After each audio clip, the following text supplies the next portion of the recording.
नमस्कार दोस्तों, तो आप लोगों का एक बार फिर से स्वागत है मेरे चैनल शशि संग शिक्षा में। तो आज जो मैं आपको पढ़ाने जा रही हूँ वह है समास। आज मैं आपको समास कराऊंगी जो कि कक्षा 8वीं 9वीं 10वीं के सभी कक्षा के छात्रों के लिए बहुत उपयोगी है और 10वीं के लिए तो बहुत ज़्यादा उपयोगी है। तो समास को आसान तरीके से समझने के लिए प्लीज़ मेरा वीडियो अंत तक ज़रूर देखना। अगर समास आपको वाकई में समझना है तो आराम से समझाऊंगी, बहुत आसान तरीके से समझाऊंगी। तो आइए समझाती हूँ समास। तो यहाँ पे जैसा कि मैं बोर्ड पर पढ़ाती हूँ तो मैंने जल्दी से समझाने के लिए यहाँ पहले लिख लिया है कि समास क्या है। समास जो है, समास एक ऐसी प्रक्रिया है जिसके द्वारा दो या दो से अधिक शब्दों को जोड़कर नए शब्द बनाए जाते हैं, यानी कि संक्षिप्त कर दिया जाता है। समास का मतलब है संक्षिप्त कर लिखना, यानी कि छोटा करके लिखना। जब कई सारे शब्दों को जोड़कर हम एक शब्द बनाते हैं, जैसे हम कहते हैं ना कि राजा का महल, तो राजा का महल जो है हम उसे राजा का महल ना कहकर क्या कह देते हैं, राजमहल। तो राजा का महल में का हमने क्या कर दिया, लोप कर दिया, राजमहल हो गया। तो इसी तरीके से समास हम करते हैं। तो समास की जो परिभाषा है वो क्या है कि समास ऐसी प्रक्रिया है जिसके द्वारा दो या दो से अधिक शब्दों को जोड़कर नए शब्द बनाए। अब और क्या क्या, समास द्वारा बने शब्द को क्या कहते हैं, समस्त पद कहते हैं। जो समास द्वारा नया शब्द बनता है उसे समस्त पद कहते हैं या फिर सामासिक पद भी कह सकते हैं। तो इस तरह से भी आपको आ सकता है। जो हमने नया शब्द बनाया है दो शब्दों को जोड़ के, समस्त पद या सामासिक पद कहते हैं। दूसरा बिंदु क्या है, समस्त पद में पहला पद पूर्व पद और दूसरा पद उत्तर पद कहलाता है। यानी कि जब हमने जोड़ा तो उसका जो पहला पद है वो क्या कहलाएगा, पूर्व पद कहलाएगा, और दूसरा पद क्या कहलाएगा, उत्तर पद कहलाता है। सामासिक शब्द को अलग अलग करना, अभी तो जोड़ दिया, और क्या होता है परीक्षा में कैसे देते हैं, परीक्षा में क्या कहते हैं कि भाई इसको अलग करके बताइए। आपको पूरा पद दे दिया और कहेंगे इसको अलग करो, तो उसका जो अलग करना है, समास को जब आप अलग करते हैं, सामासिक पद को जब आप अलग करते हैं, जब आप सामासिक शब्द को अलग करेंगे तो और उसका संबंध बताने के लिए क्या करते हैं, उसे क्या कहते हैं, समास विग्रह कहते हैं। विग्रह मतलब अलग करना, विग्रह करना, अलग करना, यानी कि आपने सामासिक शब्द को क्या है अलग अलग कर दिया, तो वो समास विग्रह आपका कहलाता है। समास के हमारे भेद हैं, 6 भेद हैं। तो मैं आराम से आपको एक एक भेद समझाऊंगी। तो समास के जो भेद हैं वो कौन कौन से हैं, अव्ययीभाव समास नंबर 1, अव्ययीभाव समास। नंबर 2 कौन सा है, तत्पुरुष समास। नंबर 3 कर्मधारय समास। नंबर 4 जो है विंगु समास। नंबर 5 जो है विभिन्न समास। नंबर 6 जो है वो है बहुव्रीहि समास।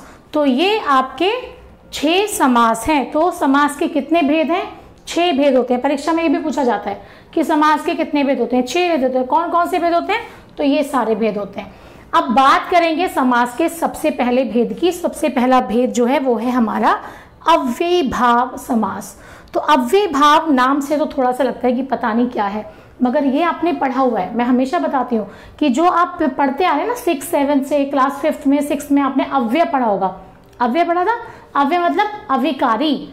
तो ये क्या है, अविकारी ही हैं, अविकारी शब्द इनके साथ होते हैं। तो अव्ययीभाव समास में क्या है कि जिस समस्त पद का पहला पद प्रधान हो तथा समस्त पद अव्यय की तरह कार्य करे। अव्यय मतलब अविकारी, अविकारी की तरह काम करे, अव्यय की तरह काम करे, तो अव्ययीभाव समास कहलाता है। उसे अव्ययीभाव समास कहते हैं।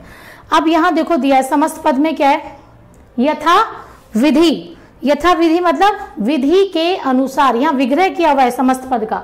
यथा विधि, विधि के अनुसार, अनजाने जाने बिना। तो जाने बिना, बिना क्या है आपका, पहला हमने क्या बताया था इसमें कि जो यहाँ पे समस्त पद में पहला पद क्या होता है, प्रधान होता है। यथा विधि, अनजाने यानी कि ये जो विधि है, जाने है, ये प्रधान है।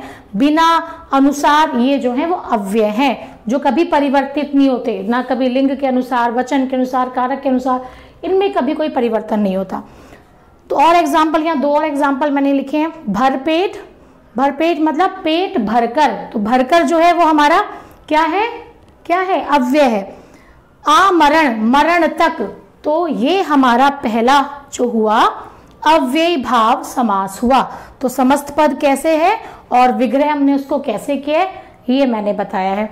अब चलेंगे अगले भेद की ओर जो है तत्पुरुष। ये थोड़ा सा लंबा है ना, इसको थोड़ा ध्यान से समझने की जरूरत है। तो चलिए देखते हैं। तो दूसरा पद है हमारा तत्पुरुष समास। अब ये तत्पुरुष समास को जो है थोड़ा सा समझने की जरूरत है, क्योंकि इसके भी जो है थोड़े भेद हैं, यानी कि समास के भेदों के भी भेद हैं। तत्पुरुष समास के जो है वो 6 भेद हैं। क्या क्या? जिस समस्त पद में उत्तर पद प्रधान हो उसे तत्पुरुष समास कहते हैं। इसमें उत्तर पद की प्रधानता होती है। तत्पुरुष समास में पूर्व पद तथा उत्तर पद के बीच आने वाले विभक्ति परसर्गों को, विभक्ति परसर्ग तो समझते हैं, विभक्ति परसर्ग क्या होते हैं? कारक। कारक भी आप पढ़ते आ रहे हैं, पुराना विषय है कारक, है ना। कारक भी हम क्लास 6 से, आप लोग 6ठी कक्षा से 5वीं कक्षा में भी कारक को समझा दिया जाता है। तो कारक का जो है वो लोप हो जाता है। मतलब क्या कि इनमें क्या होता है? कारक होता है। तो यहाँ पे आपने कारक जब पढ़ा होगा तो कारक के आपको 8 विभक्ति चिन्ह करवाए गए थे ना। एक टेबल थी कि कर्ता ने कर्म को करण से, है ना, संप्रदान के लिए अपादान से अलग, तो इस तरह से टेबल थी। तो यहाँ पर इसमें हम क्या लेते हैं? 6 लेते हैं, यानी कि 6 कारक की दृष्टि से तत्पुरुष समास के 6 भेद हैं। तो यहाँ पर नंबर 1 पहला वाला कर्ता ने, तो ने नहीं होता। और सबसे लास्ट वाला जो है 8वां, जो कि आपका संबोधन है अरे, ये 2 छोड़कर बाकी सारे 2 से लेके आपके 7 तक के आपके क्या आते हैं? कारक जो है वो आते हैं। तो सबसे पहले देखो कर्म कारक, बहुत शॉर्ट में समझाऊंगी, जल्दी समझाऊंगी ताकि समय खराब ना हो। कर्म तत्पुरुष में क्या होता है? को होता है। कर्ता ने कर्म को, याद कीजिए कर्म को, तो को आपका आएगा। तो समस्त पद में क्या है? स्वर्ग प्राप्त। विग्रह में क्या हो जाता है? स्वर्ग को प्राप्त, स्वर्ग को प्राप्त। परलोक गमन, परलोक को गमन, ये हमारा विग्रह है और ये हमारा समस्त पद है। यानी कि जब समस्त पद हम बनाते हैं, इसको जब हम जोड़ेंगे तो यहाँ से को का जो है वो लोप हो जाएगा, ये हट जाएगा। लोप मतलब इसको हटा करके स्वर्ग प्राप्त, परलोक गमन। ऐसे ही आएंगे करण तत्पुरुष। करण में क्या आता है?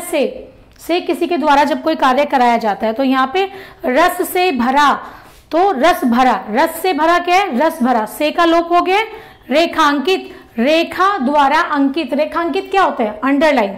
जब कोई शब्द अंडरलाइन किए, ये मैंने रेखा खींची, रेखांकित है।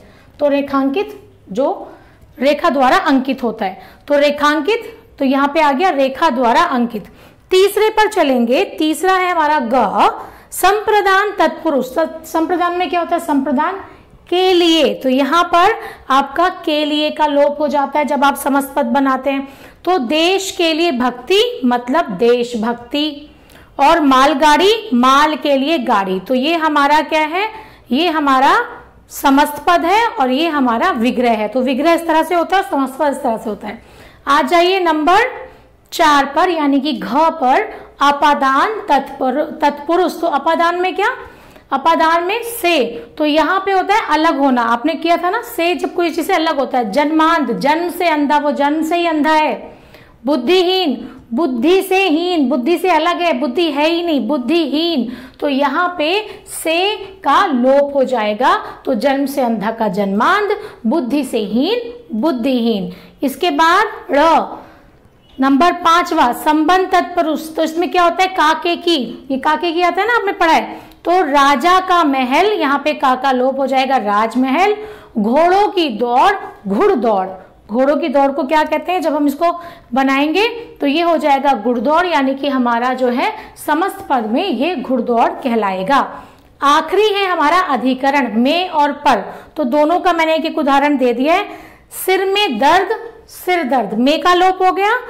आप पर बीती, तो पर का लोप हो जाएगा, पर हटा देंगे तो ये हो जाएगा हमारा आप बीती। तो जहां भी आप जब देखें पहचान के लिए, जो परीक्षा में आपको आएंगे, तो जहां पे आपको को आ रहे हैं, से आ रहे हैं, जब आप इनका लोप करेंगे, हटाएंगे, तो समझ जाइएगा कि ये जो है हमारा तत्पुरुष समास है, यानी कि इसमें क्या है, कारक है।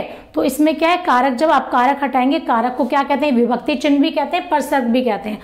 तो कारक का क्या हो जाता है, लोप हो जाता है, और इस तरह से हम समस्त पद तैयार करते हैं। तो तत्पुरुष भी आप समझ जाएंगे। तो मुझे लगता है आज के लिए 2 भेद काफी है ना, 2 भेद बहुत है। अव्ययीभाव समास कराया मैंने पहला, और दूसरा मैंने कराया तत्पुरुष समास। तो मेरे ख्याल से इन 2 का आप लोग अभ्यास कीजिए, इनकी प्रैक्टिस आप करें। तो जब आप अभ्यास करेंगे, इनके करके देखेंगे, जब तक आप करेंगे नहीं आपको समझ नहीं आएगा। तो आप इनका अभ्यास करें और करके देखें कि आपको कितना समझ आया। मुझे मगर उम्मीद है कि अगर आपने ध्यान से सुना होगा तो आपको ज़रूर समझ में आया होगा। तो इसके आगे के जो 4 भेद हैं वो मैं बताऊंगी अगली वीडियो में, तो उन्हें भी देखना मत भूलिएगा, ताकि आपका समास का जो टॉपिक है, व्याकरण में जो समास है, वो आप अच्छी तरह से समझ जाएं और परीक्षा में आपको किसी भी तरह की परेशानी ना हो। तो अगर आपको ये अच्छा लगा है तो लाइक करना मत भूलेगा, सब्सक्राइब करना मत भूलेगा, और बेल आइकन बटन दबाना बिल्कुल मत भूलेगा, ताकि मेरी आने वाली वीडियो समय समय पर आपको मिलती रहे। तो अगली वीडियो भी जल्दी बनाकर अपलोड करूंगी। तो लेती हूँ आप लोगों से विदा, बाय बाय।